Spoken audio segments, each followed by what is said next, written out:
I have a question pertaining to the guaranteed block of water. I believe that is the best part of this settlement for the irrigators. But that being said, with the ASC in place and the BO in place, if that block of water should take off the top of the lake, should take it below the BO, does that put that block of water in jeopardy from that minimum of 330,000?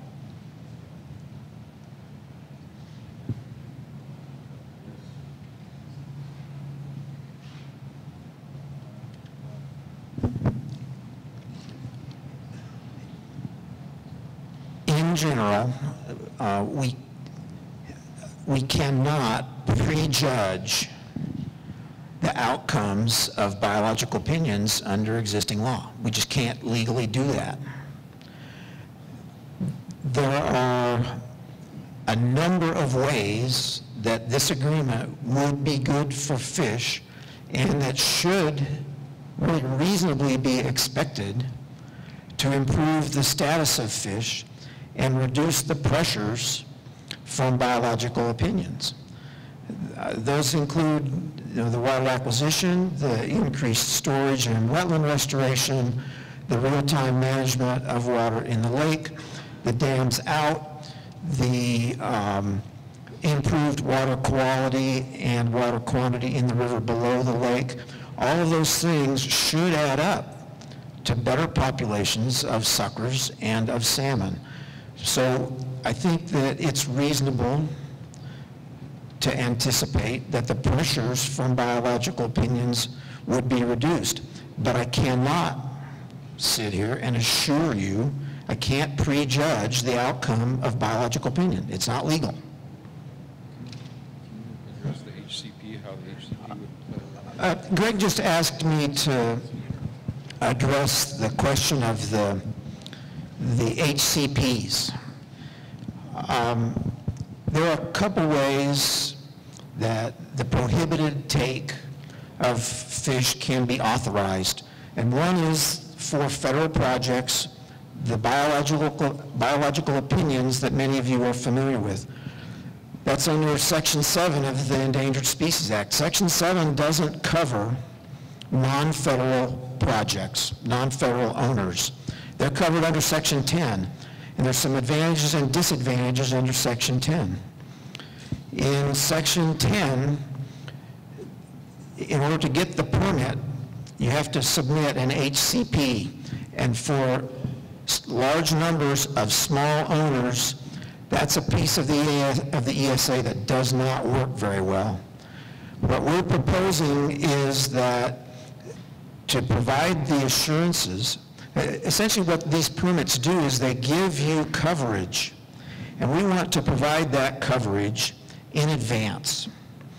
And we want to make it so that fish are welcomed, not that there's a disincentive.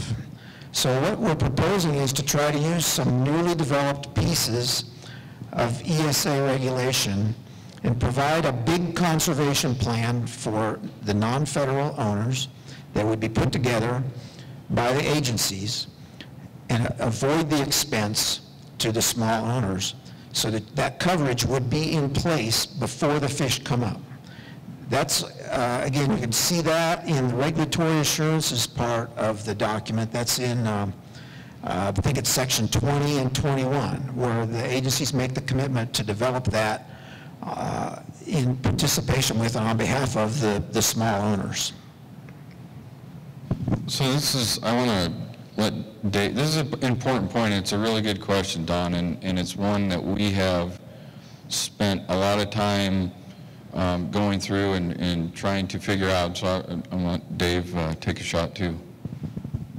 Well, I just said the other thing is that the numbers that we are looking at weren't the first try. I mean, we ran every combination of flows and lake levels and irrigation demands, I mean, over and over, and so this was where we landed was probably the one thing about the water balance that we we haggled with as much as anything, and all of the fishery agencies, the tribes, the irrigation community, we had engineers that were representing us to do all the computer modeling and to run those computer programs to show how it would all work.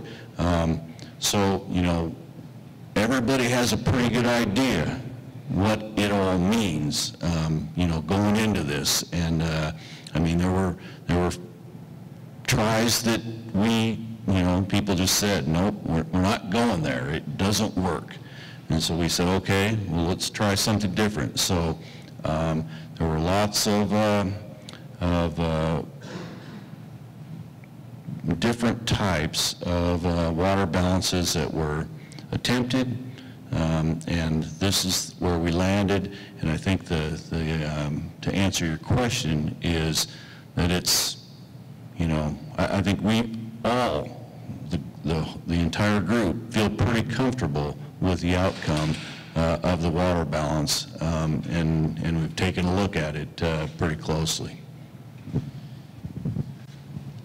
Let me offer a response to that question from the tribe's perspective. That is a perspective of somebody who's interested in fish and protecting fish, and the perspective of somebody who ordinarily would be among those who were looking to use the Endangered Species Act in the way that's anticipated by the question. What we, the tribes, are doing in the agreement is agreeing to work with you and the Fish and Wildlife Service and NOAA Fisheries to develop habitat conservation plans that will result in no jeopardy opinions, which will offer the best insulation against being beaten about the head and shoulders or beaten about the irrigation canal by an Endangered Species Act lawsuit.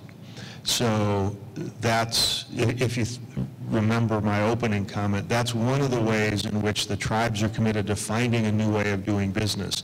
That is to say, to work with you to find a way to insulate you from those Endangered Species Act concerns, because it can be done in a way that satisfies the tribes that the fish are adequately protected. That's an equivalent sort of sweet spot to finding the water balance that we've talked about earlier. And that gives me the opportunity to go back to the first gentleman's question about who's going to be there with you when the lawsuits come, and Troy's response that there will be lawsuits. Three things. First of all, plainly, there's going to be a shorter list of potential plaintiffs in those cases.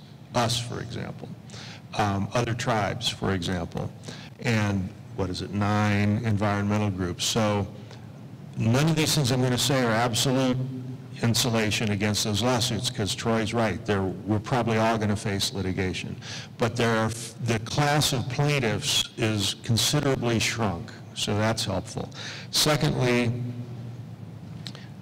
some of the usual plaintiffs are going to be over on your side, because in the agreement, the Klamath tribes, for example, are committed to supporting the agreement.